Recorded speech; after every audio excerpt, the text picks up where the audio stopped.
দুটি সংখ্যার অনুপাত 2:3 এবং তাদের গসাগু ও লসাগুর গুণফল 33,750 হলে সংখ্যা দুটির যোগফল কত?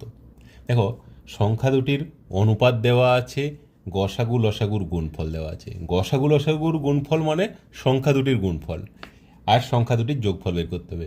সাধারণত আমরা এই সব কোশ্চেন থাকলে কি করে, এক্স ধরে করে সংখ্যা দুটি একটা 2x হবে, একটা 3x হবে, তার গুণফল আমরা একটু এভাবে না করে ডাইরেক্ট করতে চাই।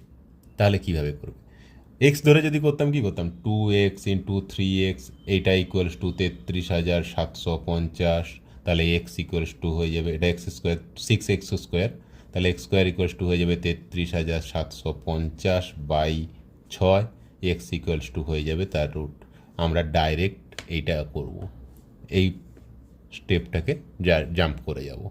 মানে গুণফলটাকে, সংখ্যা দুটির গুণফল বা গসাগু লসাগুর গুণফল দুটো একই, সেটাকে আমরা যদি অনুপাত দুটির গুণফল দিয়ে ভাগ করে তাকে রুট করি, তাহলে কি পাবো দেখো, 6 5 6 আর 1 5 2 5, রুট 5625 মানে 7 7 8 56 মানে 75।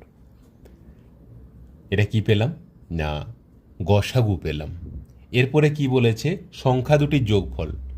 আগে সংখ্যা দুটি বের করব, তারপরে যোগ করব, এত করার দরকার নেই, জাস্ট অনুপাত দুটোকে যোগ করো, 2 আর 3 5, তাহলে এর সাথে গুণ করে দাও, 5 গুণিত 75 কত, 375। অপশান ডি হয়ে যাবে অ্যান্সার।